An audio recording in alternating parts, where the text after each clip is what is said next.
Welcome back to the Southeastern Sports Report presented by State Farm. I want to thank Athletics Director Bart Belair's for stopping by and spending some time with us here on our program. We're going to open up the show this week by taking a look at Robert Alford, who was the first Southeastern draft pick since 1984. Here's the story. Southeastern Louisiana University cornerback Robert Alford became the first Lion player to be selected in the NFL draft in a generation when the Atlanta Falcons picked him in the second round. I mean, I'm just blessed, man. I mean, words can't explain. I'm truly blessed. I'm just ready to get to work and help the Atlanta Falcons make it to the Super Bowl and do my part that I have to do. The 60th pick overall and first player picked from the Division I Football Championship subdivision, Alford became Southeastern's first draft selection since the school resumed football in 2003 after an 18-year hiatus. The selection of the Hammond native marked the first time a Southeastern player was picked in the NFL draft since punter Brett Wright was selected in the 8th round by the New York Jets in 1984. And once the call came in, Robert got to talk with a whole trio of Falcons. I talked to the head coach, Coach Smith, and Mr. Dimitrioff, and I talked to the owner of the Atlanta Falcons, and they told me that it was time for me, and they was about to pick me, and they were surprised that I was still up there on the board, so they took me. Alford, who held his draft party at Don's Seafood in Hammond, was surrounded by friends, family, and former teammates, and Alford wouldn't have it any other way, although the wait did make for some anxious moments. Yes, sir. I mean, it's been a long process. I mean, coming from yesterday and then today, I mean, it was a long process. I mean, everybody was just sitting around just waiting for that name and waiting for that phone call. And I think when they heard it, they got very excited, including myself. The phone call from Atlanta actually came in before the New England Patriots picked at number 59. And the Falcons told Robert that if the Pats didn't take him in 59, then the Falcons would take him at number 60. And when it was time for Atlanta to make their pick, who strolled out to make the choice?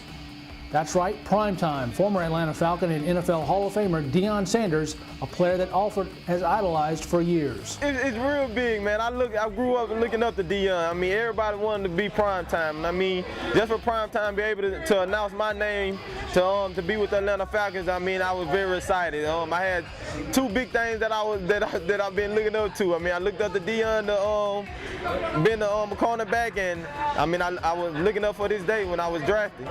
Growing up in Louisiana and having a half-brother who played for the New Orleans Saints back in 2005, Robert has always been a Saints fan, but that all changed with one phone call, and Alford's days of being a Saints fan are over. I didn't think about it at all. I mean, once my name was called, whatever team it was down, that was down for me to play for them, and I mean, I was willing and ready to go. Alford and the Falcons will open the 2013 season on Sunday, September 8th against the Saints in the Mercedes-Benz Superdome. Kickoff is scheduled for noon. The same time, Alford begins his quest to become the 2013 NFL Rookie of the Year. That's my first goal, is to be the Rookie of the Year. I mean, there's a lot of teams that passed upon me, and I'm looking forward to showing them why, the reason why they shouldn't have passed upon me.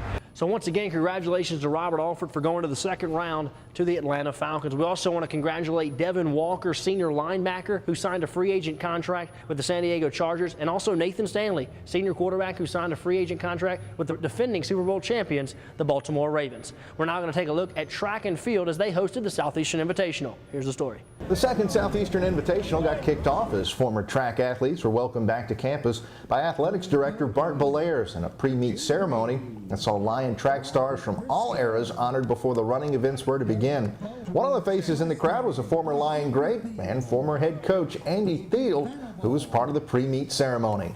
I was a track and field here as an athlete for 4 years, 65 to 69, and then I had the rare privilege of coming back to coach and be the head track coach here at Southeastern on the same facility in Strawberry Stadium. And it was a great experience for me as an athlete. I was proud to wear my Southeastern uniform, and then to have the opportunity to come back and coach was even a greater moment for me.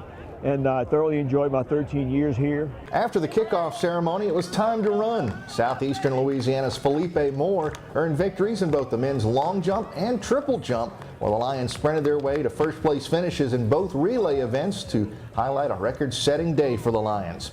On the women's side, Southeastern's Nia Stewart, Alicia Noel, and Jenna Baker each earned first place finishes, while Stewart in the long jump, Jessica Feckety in the hammer throw, Brittany Fance in the pole vault, Sharon Ann Orso in the pole vault, Heather Fitzhenry in the 1,500-meter run, and the 4x400-meter relay team turned in second place performances. Despite competing in unseasonably cool temperatures for the majority of the day, the 13-team field that included an impressive field of unattached performers shattered 18 facility records. Moore led the way for the Lions as he claimed the triple jump with a record mark of 48 feet, 6 3/4 inches, bettering his previous facility meet of 47 and 3 3/4, before earning a first-place finish in the long jump with 24 and 4.5 inches. Shaquell Winley earned a pair of first-place finishes for the Lions as he claimed the 400-meter dash in 48.82 seconds before running the first leg of Southeastern's 4x400-meter relay team, and they wrapped it up in 3 minutes 17.35 seconds. Tarverus Mack earned a first-place finish in the 400-meter hurdles with a time of 54.04 seconds, edging Morgan Cormier of Louisiana Lafayette by 1/100th of a second, while Southeastern's men's 4x100-meter relay team finished first overall in 41.04 seconds. The men and women will now get ready to compete in the Southland Conference Championships, scheduled to begin May 10th in Lake Charles, Louisiana. For more info on the Southeastern track and field team, please visit lionsports.net and click on the track and field link. So congratulations to Coach Sean Brady and his track and field team for an impressive performance at the Southeastern Invitational, and those guys backed it up on the road as they had another impressive performance at the Samford Invitational. Let's take a break. When we come back, we're going to have a lot more for you right here on the Southeastern Sports Report presented by State Farm.